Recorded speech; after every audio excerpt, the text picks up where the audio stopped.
তো হলাম বন্ধু বন্ধু। কি চাই বলো তোমার? এই আমার বন্ধুর জন্য সব নিয়ে এসো আজকে, তুমি আর আমি মিলে। এই চল চল। অভিজিৎ, কি হয়েছে কি তোমার? কোন জায়গায় বসে আছো তুমি? আর কি ধরনের লোক আছে সাথে? চলো ওঠো, ওঠো, চলো বাড়ি চলো। কোথায় যাব? সিআইডি ব্যুরোই তো আমার বাড়ি ছিল, আর ওখানে যাওয়ার আমার পারমিশন নেই। স্যার, স্যার সব ঠিক হয়ে যাবে। আপনি আপনি এখান থেকে চলুন। সব ঠিক হয়ে যাবে? এর থেকে আর কি ঠিক হবে? আর এখন আমি সিআইডি অফিসার নই। কোনো হিউম্যান রাইটস, কোনো এনকোয়ারি কমিশন আমার কিছুই করতে পারবে না। সমস্ত অপরাধীদের খুঁজে খুঁজে মারবো আমি, আর তোমরাও আমার কিছুই করতে পারবে না। আর না তোমার ওই এসএপি প্রদ্যুমান। যাও তোমরা ওর কাছে যাও, তোমাদের মুখ আমি দেখতে চাই না, যাও। অভিজিৎ, তুমি সজ্ঞানে আছো? তুমি জানো তুমি কি বলছো? আর ছাড়ো না ভাই, যদি তুমি সত্যিকারের বন্ধুই হতে না, তাহলে ওই দিনই প্রমাণ করে দিতে আজ এই সমস্ত ন্যাকামি করার কোনো প্রয়োজন নেই। কি বললে তুমি? নাটক? তোমার এটা নাটক মনে হলো? আবার কি? ঠিক বলেছ, একদম ঠিক বলেছ। স্যার, যাও যাও, তুমিও যাও।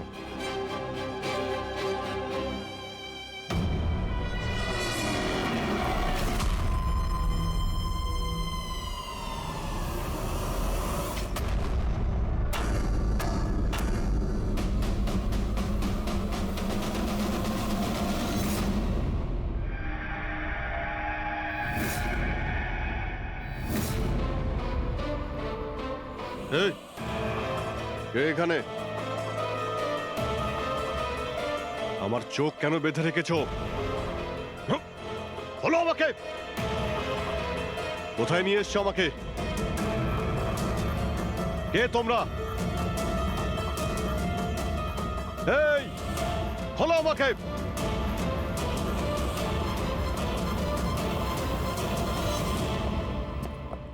কে তোমরা? হ্যাঁ, চোখ থেকে ওটা খোলো।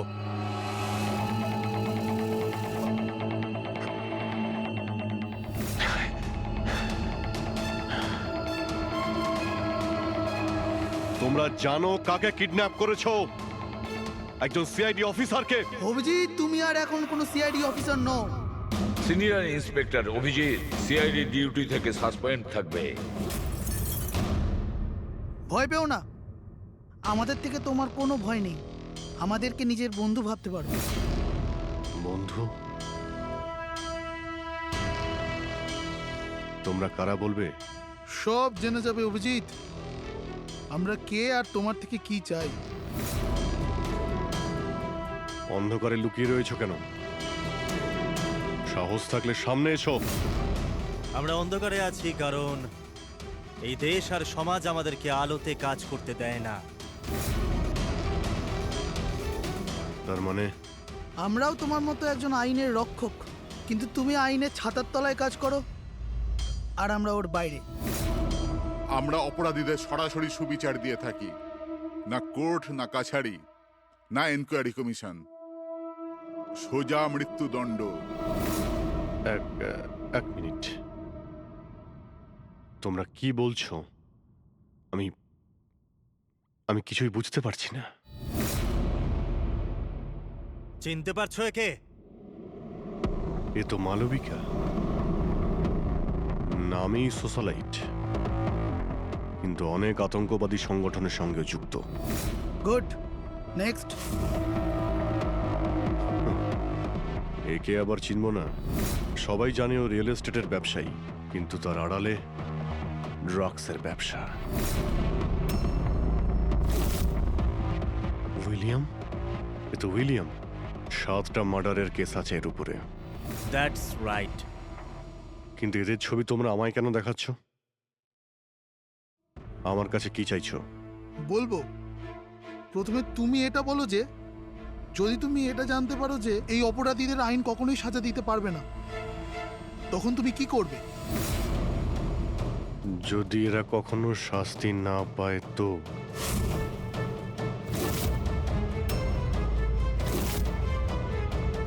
তো আমি এদের নিজেই মারব। আর এমনিতেও কোনো অপরাধীদের বেঁচে থাকার কোনো অধিকার নেই। সবাইকে পিষে মেরে ফেলা উচিত, সবাইকে। Very good. তোমার ভেতরে এই রকমই উদ্যম আর সাহস দেখতে চেয়েছিলাম আমরা। আমি তোমার যন্ত্রণা বুঝতে পারি অভিজিৎ। যদি বালা ভুল করে মরেও যায় তাতে কি আর হবে? ছিল তো ও একটা অপরাধী, না? এবার তুমিই বলো অভিজিৎ, এত বছরের চাকরির এই যে পুরস্কার পেয়েছো তুমি, এটা কি ঠিক? এদের মতো অফিসারদের জন্যই আইনের নাম খারাপ হচ্ছে দেশে। আর মানবাধিকারকে মুছড়ে রেখে দেয় এই সব আইন রক্ষকরা। হাতে বন্দুক কি শক্তি এসে যায়?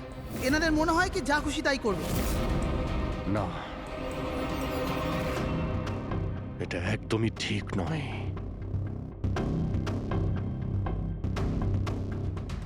শুধু আমিই জানি সবার সামনে এইভাবে অপমানিত হতে ঠিক কেমন লাগে, কতটা যন্ত্রণা হচ্ছে আমার। আমরা বুঝতে পারছি অভিজিৎ, এই জন্যই তো তোমার দিকে বন্ধুত্বের হাত বাড়াতে চাই। আমাদের গ্যাংয়ের কাজ হলো এই অপরাধীদের শাস্তি দেওয়া, যাদেরকে আদালত খোলা ছেড়ে দিয়েছে। হাত মেলাবে আমাদের গ্যাংয়ের সাথে? এত কি ভাবছো অভিজিৎ? আমাদের সঙ্গে থাকবে নাকি ওই সিস্টেমের সাথে, যে অজান্তে হওয়া একটা ঘটনার জন্য তোমাকে শাস্তি দিয়েছে? আমি জানি না যে তোমরা কারা, তবে লড়াই যখন অপরাধ আর অপরাধীদের বিরুদ্ধে, তখন আমার উত্তর সব সময় হ্যাঁ। কিন্তু এর প্রথমে তোমাকে বিশ্বস্ততার পরীক্ষা দিতে হবে। বিশ্বস্ততার পরীক্ষা? এই লোকটা কে? গগন, যে 5 জন মহিলাকে খুন করেছে, আর আদালত একে মানসিক ভারসাম্যহীন হিসেবে মুক্তি দিয়ে দিয়েছে। নাও রিভলভার আর চালাও গুলি।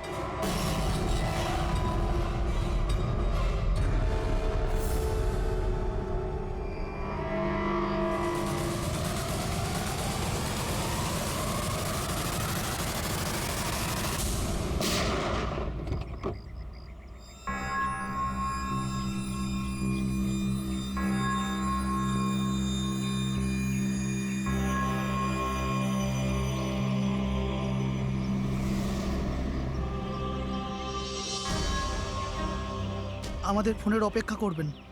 আর হ্যাঁ, যা আপনার অসুবিধা হলো না, ওর জন্য সরি। আর একটা কথা মাথায় রাখবেন, ফোন সবসময় নিজের সাথে রাখবেন। যদি বাথরুম যেতে হয় তবেও।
আমি এসে গেছি।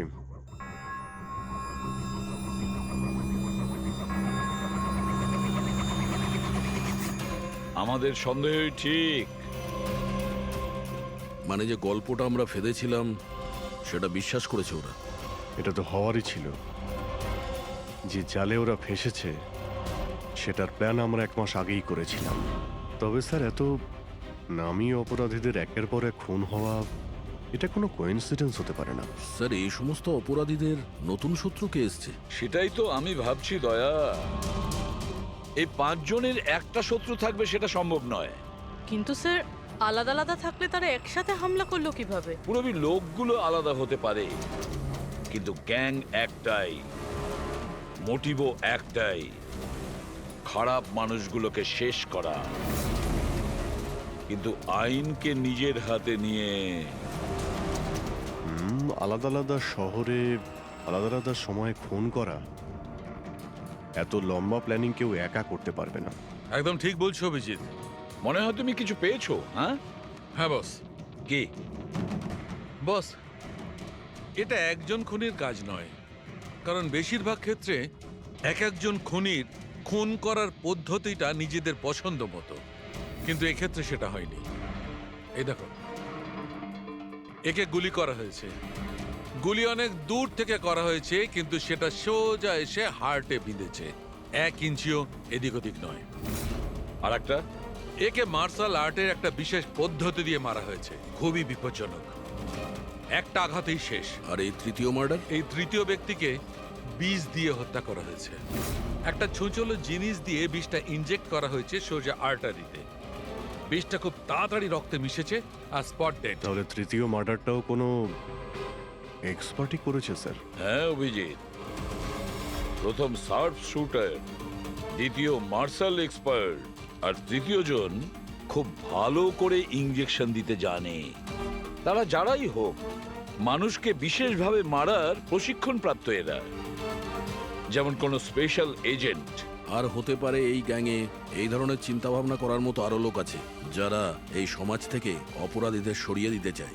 স্যার, যদি ওরা এত এক্সপার্ট হয়ে থাকে, তাহলে না ওরা কোনো প্রমাণ রাখবে, না কোনো সূত্র। ওদেরকে ধরবো কিভাবে? লোহাই লোহাকে কাটতে পারে পুরবি। এদের গ্যাংকে ধরার একটাই রাস্তা আছে, বালার মৃত্যুর নাটক। সবকিছু প্ল্যান অনুযায়ী হচ্ছিল স্যার। তারপরে ওরা আমাকে ট্রিগার প্রেস করে একটা লোককে মেরে ফেলতে বলে। আর ইয়েস স্যার। এসব কি হচ্ছে? হ্যাঁ, বলেছিলাম না আমরা, তোমার পরীক্ষা নেওয়া হবে, এটা দেখার জন্য যে তুমি এই কাজটাকে পরিণতি দিতে পারবে নাকি। আমায় কাকে মারতে হবে? এমন একজন মানুষ যে মানুষ বলার যোগ্যতা হারিয়েছে, দেশের উত্তরের রাজ্যগুলোতে ড্রাগসের ব্যবসা করে, আর জানি না এর জন্য কত যুবক নিজের জীবন বরবাদ করে দিয়েছে। তার নাম? নিজেকেও অনেক বড় বিজনেসম্যান মনে করে, কিন্তু ড্রাগ ডিলিং করাই হলো ওর আসল কাজ। একবার যদিও শহরে ফিরে আসে, ব্যাস তারপরে ওর কাজ শেষ। নাম? নামে কি এসে যায়? গুলি মারবার ঠিক 1 ঘন্টা আগে তোমাকে বলে দেওয়া হবে যে কবে আর কোথায় গুলি চালাতে হবে। ট্রিগার কি করে টিপে দিলে? ওর যদি কিছু হয়ে যেত, মারা যেত তো? না দয়া, কিছুই হতো না। ওই বন্দুকটা হাতে নিয়ে আমি বুঝতে পেরেছিলাম ওই বন্দুকের মধ্যে কোনো গুলি ছিল না।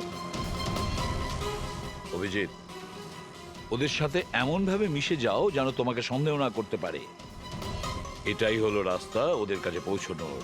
কিন্তু ওরা বড় ধরনের কিছু করে ফেলার আগে যদিও আমরা ওদের আড্ডাতে পৌঁছে যাই ওদের গ্রেপ্তার করার জন্য। কিন্তু ওদের আড্ডায় পৌঁছাবো কি করে? তোমার চোখে তো পট্টি বাঁধা থাকে। চোখ বাঁধা ছিল, কিন্তু দয়া, ওদের আড্ডা থেকে বাড়ি পৌঁছানো পর্যন্ত আমি রাস্তাগুলো ভালো করে ফিল করেছি। আর যা কিছু আমার মনে হয়েছিল সব পেন ড্রাইভে রেকর্ড করেছি। এগুলো আমার জামা কাপড় আর জুতো। যদি এর থেকে কিছু সাহায্য পাওয়া যায় ওদের আড্ডায় পৌঁছানোর জন্য। স্যার, যা করতে হবে তাড়াতাড়ি করতে হবে। যে কোনো সময় আমার কাছে ফোন আসতে পারে ওই ড্রাগ ডিলারকে মারার জন্য।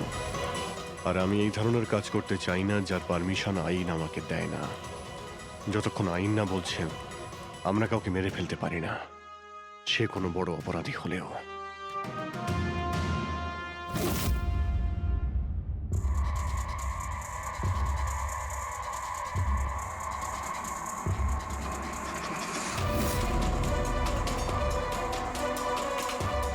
ভালো করে শুনুন, প্রায় 1.5 ঘন্টা লেগেছিল ওদের আড্ডা থেকে আমার বাড়িতে ফিরতে। গাড়ির স্পিড 60-এর উপরে যায়নি। 15 মিনিট গাড়ি ট্রাফিক জ্যামে আটকে ছিল। 10-15, আর ঠিক ওই সময় কাউকে শ্মশানে নিয়ে যাওয়া হচ্ছিল। আর হ্যাঁ, যখন আমি আড্ডা থেকে বেরিয়েছিলাম তখন ওখানে কোনো মন্দিরে আরতি হচ্ছিল, যা মাইকে বাজছিল। প্রায় সব মিলিয়ে 6টা সিগন্যালে গাড়ি দাঁড়িয়েছিল, আর প্রায় 5টা ফ্লাইওভার ছিল। প্রত্যেকটা ফ্লাইওভার ক্রস করতে 40 থেকে 50 সেকেন্ড লেগেছিল। রেলওয়ে স্টেশন, একটা ফ্লাইওভারের নিচে রেলওয়ে স্টেশন ছিল, যেখানে ট্রেনের অ্যানাউন্সমেন্ট হচ্ছিল। ও, স্যার হ্যাঁ বলো। এই দেখুন স্যার, এই দেখুন, অনিকেত কুমার স্যার। সিবিআই 2 দিন আগেই ওর সঙ্গে কথাবার্তা বলেছে। স্যার, দেশে অনেক জায়গায় ও ড্রাগসের ব্যবসা করে। এখন কোথায়? ফ্রেডি স্যার দেখছেন স্যার। স্যার, হুম। এটা প্যাডি, ধান। ও, ধান। ওই যে তুমি অভিজিতের জামা থেকে যে সুতোটা এনেছিলে, সেইটা একটা বস্তা সুতো, পাটের বস্তা। তাহলে ধান আর পাটের সুতো, তার মানে হচ্ছে এটা কোনো গোডাউন, কোনো একটা গোডাউনকে আস্তানা বানিয়েছিল ওরা। এমন একটা গোডাউন যেখানে সবজি বিক্রি হয়, অথবা কোনো ধানের কল। স্যার, স্যার এই রুটটা নিয়েছে এরা। রুটটা সেই রকমই যেরকম অভিজিৎ স্যার বলেছে। আমার মনে হয় এটাই। গুড জব পুরবি। হ্যাঁ ডক্টর সালুকে, কি অভিজিৎকে আনাজের গুদামে রাখা হয়েছিল? অনিকেত আজকে সকালেই গ্রিস থেকে ফিরেছে, এখনো অব্দি অফিসেও যায়নি। আচ্ছা, গ্যাং থেকে ফোন আসবে অভিজিতের কাছে, আসবে ফোন।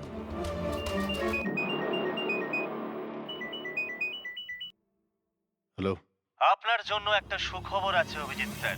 যে সময়ের আপনি অপেক্ষা করছিলেন সেটা এসে গেছে। আজকের এই শুভ দিনে এক অপরাধী শাস্তি পাবে। ঠিক 1.5 ঘন্টা পরে একটা কালো রঙের গাড়ি আসবে আপনার কাছে, আর বলে দেওয়া হবে আপনি কার ওপর আর কখন গুলি চালাবেন। হ্যাঁ, কিন্তু রাইফেল কোনটা? তাতে কি যায় আসে রাইফেল কোনটা? আপনাকে তো সিআইডি ট্রেনিং এ সব ধরনের ট্রেনিং দেওয়া হয়েছে, তাই না? হ্যাঁ, আমাকে সব ধরনের ট্রেনিং দেওয়া হয়েছে, কিন্তু আমার কাছে একটাই চান্স গুলি চালানোর। যদি আমি জানতে পারি বন্দুকটা কোন ধরনের, তো একটু সহজ হবে। RS 451। ওকে, RS 451।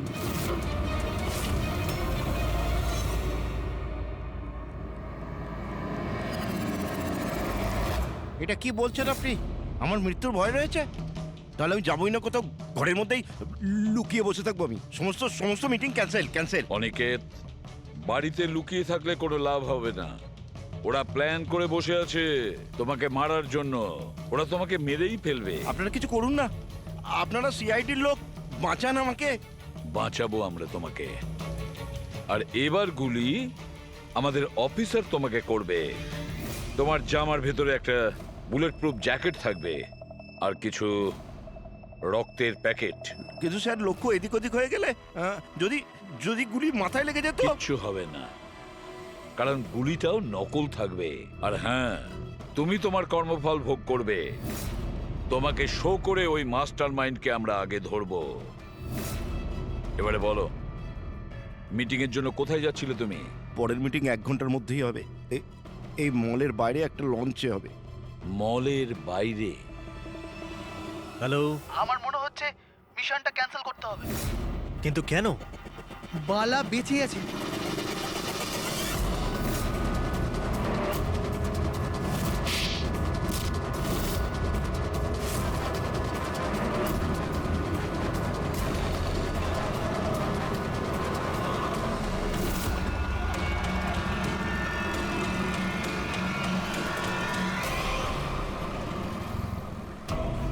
বড় বিশ্বাসঘাতকতা হয়েছে আমাদের সাথে। অভিজিতের হাতে কেউ খুন হয়নি। প্ল্যান ক্যান্সেল করবো না আমরা। সিআইডি আর অভিজিৎকে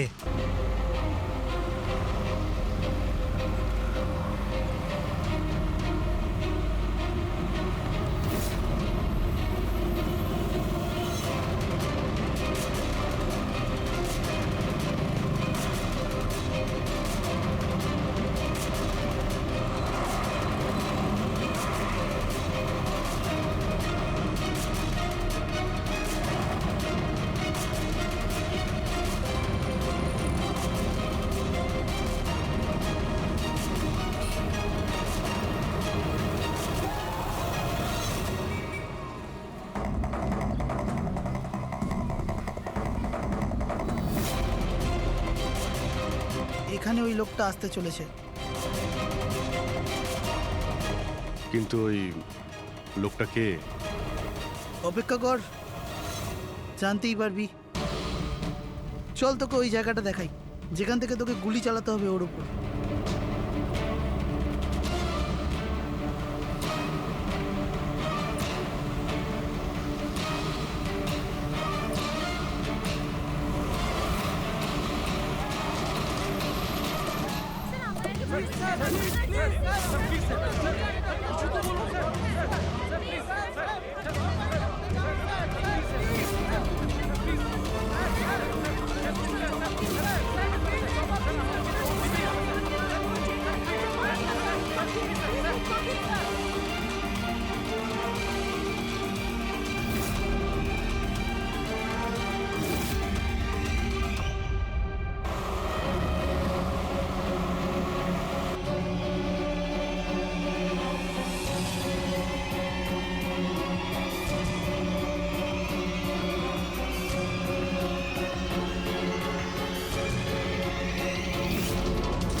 গোডাউন তো একদম খালি, কেউ নেই এখানে।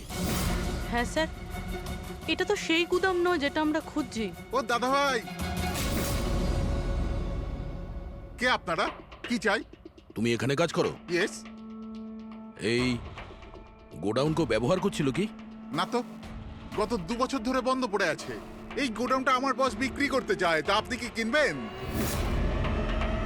যদি এটা ওই গোডাউন না হয় তাহলে কোন গোডাউনটা?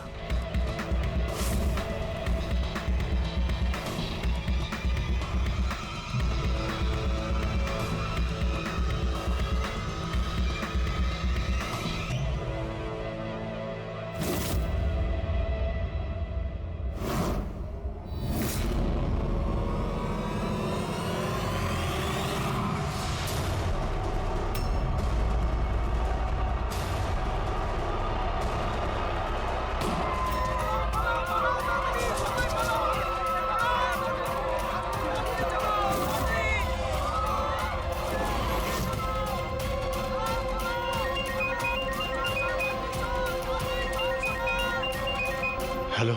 অভিনন্দন অভিজিৎ, তোমার সাফল্যের জন্য। Aniket is finished. এবার দেখা করে অভিনন্দন জানাবো তোমাকে। ঠিক আছে, আসছি আমি।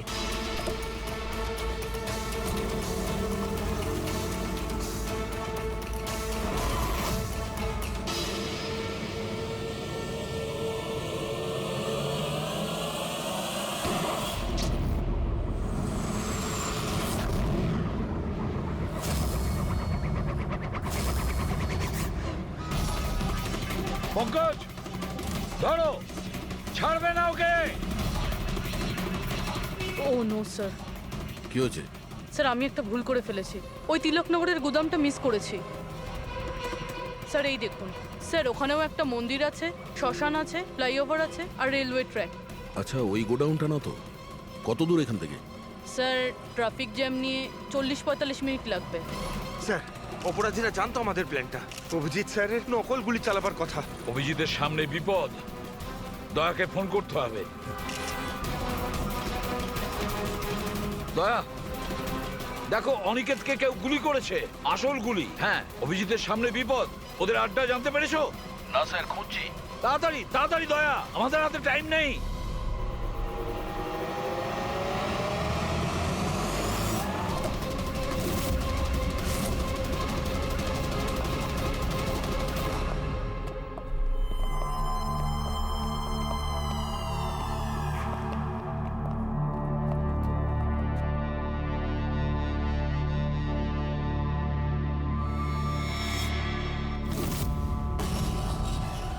অনেক অনেক অভিনন্দন তোমাকে, ওয়েল ডান।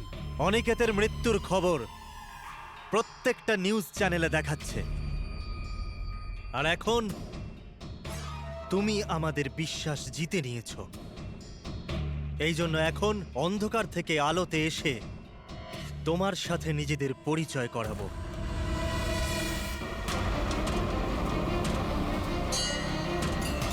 এই মন্দিরটা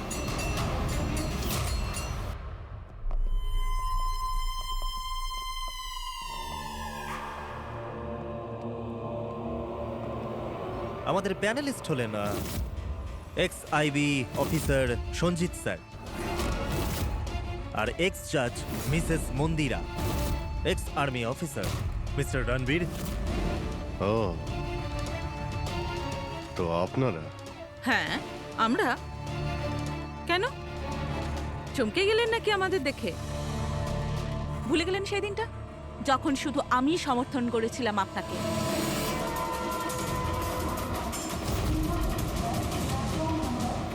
এই হচ্ছে রেলওয়ে স্টেশন। অভিজিৎ, আমাদের সবাইকার লক্ষ্য এক, অন্যায় সাফ করা। কিন্তু আপনাদের চতুর্থ সঙ্গী, ওনার কি হয়েছে? উনি কেন সামনে আসছেন না? আমি সামনে আসবো না, কারণ তুমি একজন বিশ্বাসঘাতক।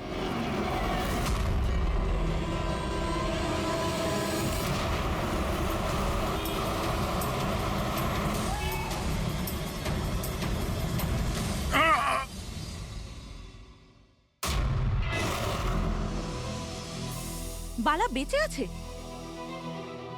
হ্যাঁ, এ বেঁচে আছে, কারণ এই সব কিছু সিআইডির প্ল্যান মাফিক কাজ ছিল আমাদের ফাঁসানোর জন্য। আর এই হচ্ছে শ্মশান ঘাট। আর অনিকেত? সেও নিশ্চয়ই জীবিত আছে, নিশ্চয়ই এই অভিজিৎকে নকল গুলি মেরেছে। অভিজিৎ, এই বেইমানির জন্য একটাই সাজা, শুধু মৃত্যু, শুধুই মৃত্যু। তুমি আর বালা দুজনেই মরবে, দুজনেই। আর তোকে আমরা মারবো না, তোকে এ মারবে। আমি কেন? কেননা একজন বাহাদুর এবং সৎ ইন্সপেক্টরকে মারা আমাদের নীতির বিরুদ্ধে। চল তুই মার, নইলে আমরা তোকে মারবো। ও তো আপনারা এমনিই মারবেন। না, আমরা তোমাকে আরেকটা সুযোগ দেব। চালাও গুলি। নেবালা, পিস্তল নে। এই নে।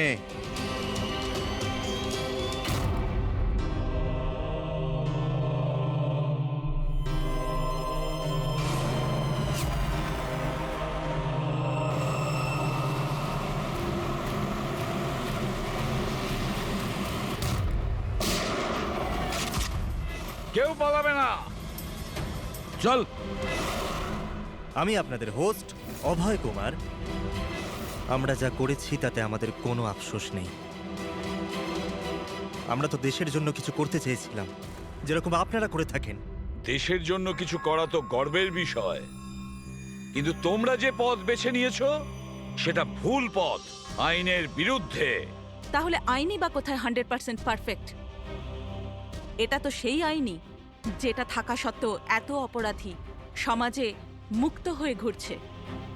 ওই অনিকেতকেও আপনি বাঁচিয়ে নিয়েছেন, তাই না? হ্যাঁ, অনিকেতকে আমরাই বাঁচিয়েছি, শুধু গুলি থেকে, আইন থেকে নয়, বুঝেছেন? আর যদি পারফেকশনের কথাই বলেন, তো 100% পারফেক্ট কিছুই হয় না, সেটা করতে হয়। আপনাদের এই চিন্তা ভাবনা কি পারফেক্ট? এর কোন গ্যারান্টি আছে যে এই সব কিছু করার সময় তোমরা শুধু অপরাধীদেরই মেরেছো, নির্দোষ কাউকে নয়? আর সেই আদালতের কাছে নিজের অভিযোগ জানিও। সেই আদালতকে যাকে তোমরা অশ্রদ্ধা করতে, আর সেই আদালতই তোমাদেরকে সংশোধন করবে।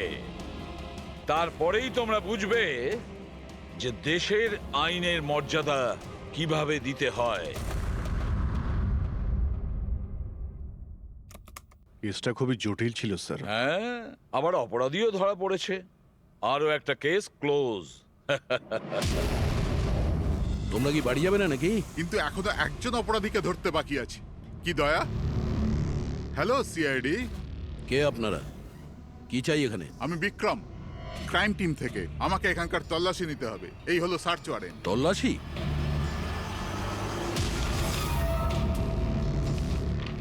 আমাদের আপনাদেরকে অনুরোধ যে আপনারা সবাই আমাদের সাথে কমপ্লিটলি কোঅপারেট করতে থাকবেন। এটা কি আমরা জানতে পারি যে তল্লাশি কেন নেওয়া হবে?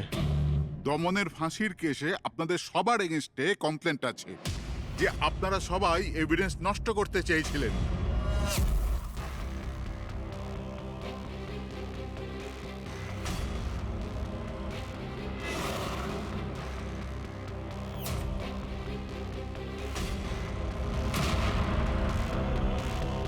তল্লাশি শুরু করো। আপনাদের সবার ফোন রেকর্ড চেক করা হচ্ছে, আর আপনাদের সবার উপরে কড়া নজর থাকবে।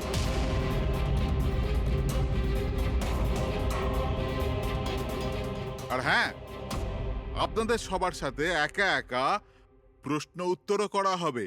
আমার আপনাদের ব্যক্তিগত পরামর্শ হলো, যাই বলবেন একদম সত্যি বলবেন।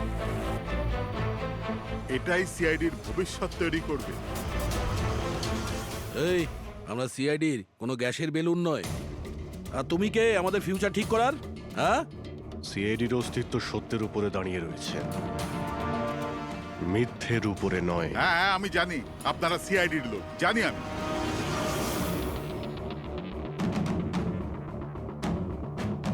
কিন্তু আপনারা যেই হন, আইনের ওপরে কিন্তু নয়। আর এখন সময় চলে এসেছে আপনাদের আইনটা মনে করা দরকার।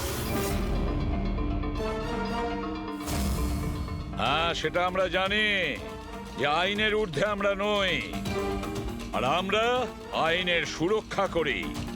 আইনের রক্ষাকর্তা আমরা সিআইডি, আর গর্ব করে আমরা বলি আমরা সিআইডি অফিসার। আর আমাদের প্রতিটা রক্তের বিন্দু, প্রত্যেকটা ফোঁটা সিআইডি দেশের জন্য সমর্পণ করছে। শিজু, যাকে বাচ্চাদের অপহরণের জন্য প্রত্যেক রাজ্যের পুলিশ খুঁজে বেড়াচ্ছিল, সে শেষ পর্যন্ত সিআইডির হাতে ধরা পড়ে গেল। এখন সিআইডির টিম বালাকে জিজ্ঞাসাবাদ করবে, আর বালাকে জিজ্ঞাসাবাদের ভিডিও বানিয়ে সেটাকে আদালতে প্রমাণ হিসেবে তুলে ধরবে, যাতে বালাকে কঠোর থেকে কঠোরতর সাজা দিতে পারা যায়।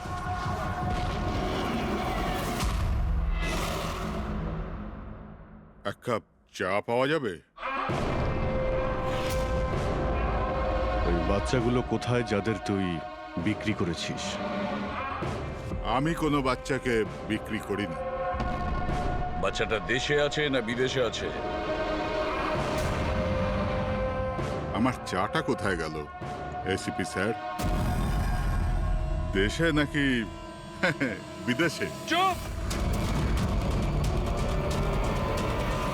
দেখ বালা, ওই বাচ্চাগুলোকেই তাদের মা বাবার কাছে পৌঁছে দেবো, আমি কথা দিয়েছি। যদি ওদের কিছু হয় না, তোর অবস্থা আমি এমন করব যেটা তুই স্বপ্নেও ভাবতে পারছিস না।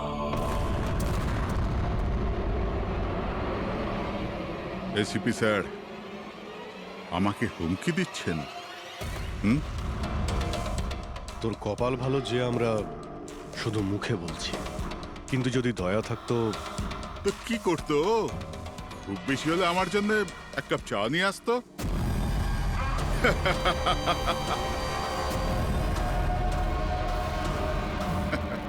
পা নিচে নামা। আরে ম্যাডাম, আপনি আমার জন্য চা বানিয়ে আনুন।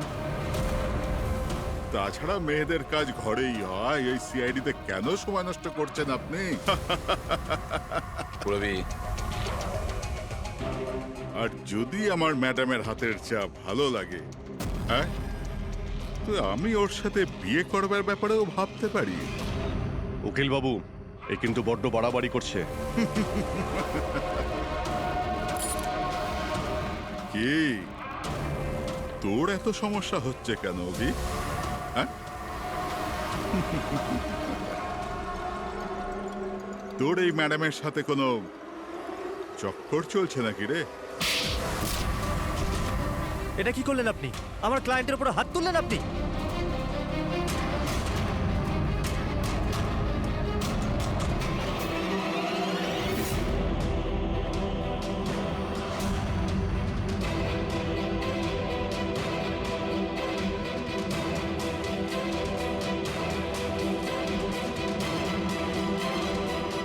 Sir sir he is dead. কি?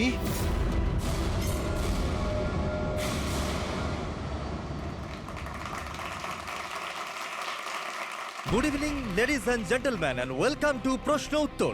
আমি আপনাদের হোস্ট অভয় কুমার আপনাদের স্বাগত জানাই।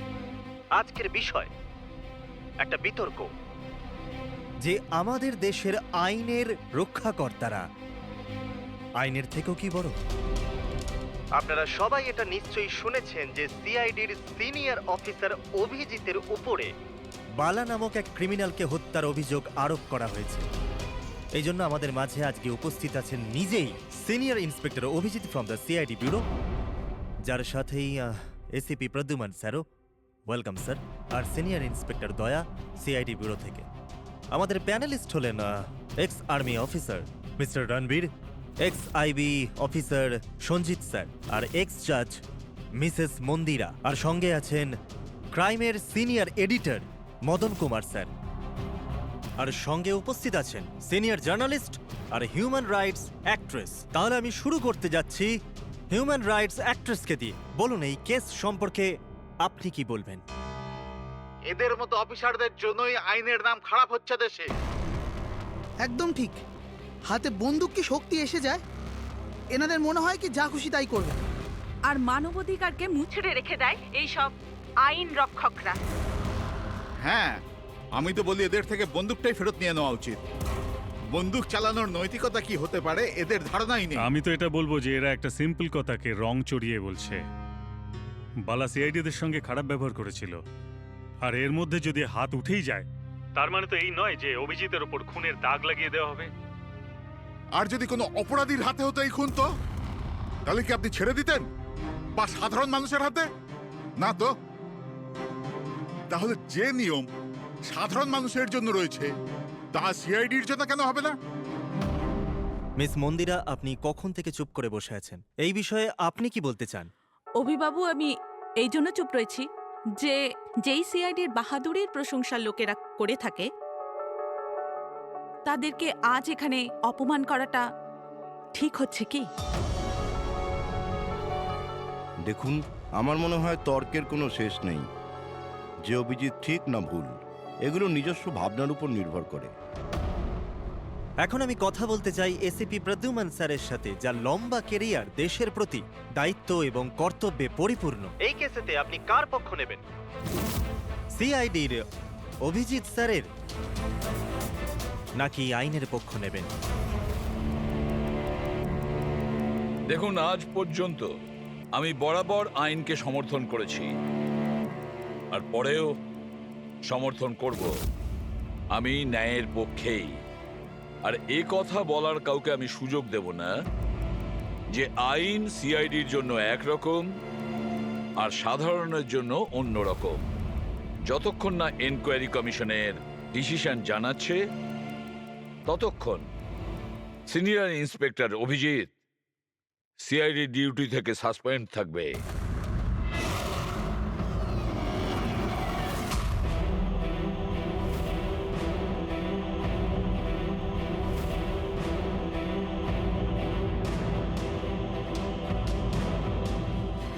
এক মিনিট স্যার।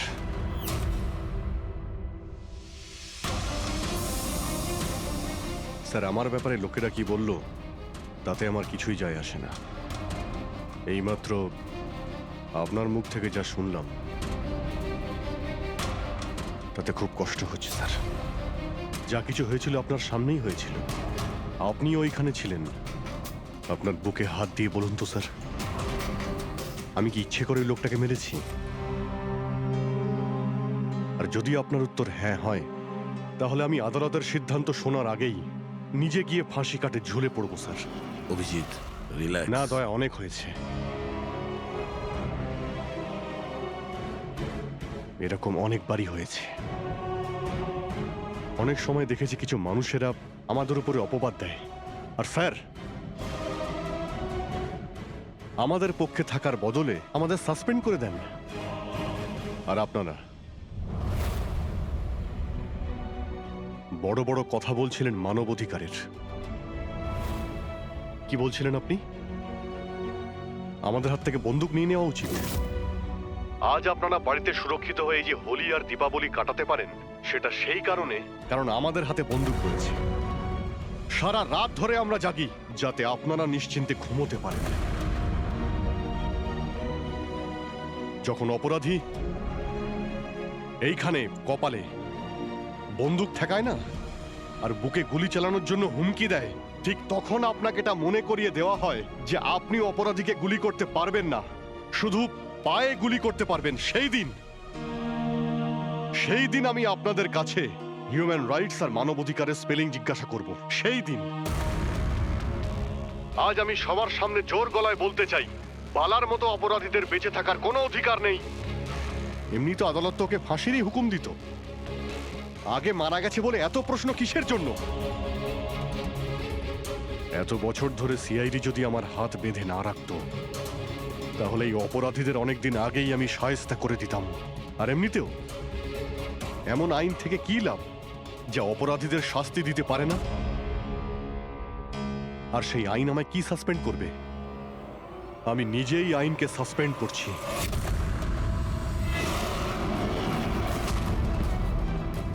মনে সাহস আর পকেটে রেজিগনেশন নিয়ে আমি সবসময় ঘুরি।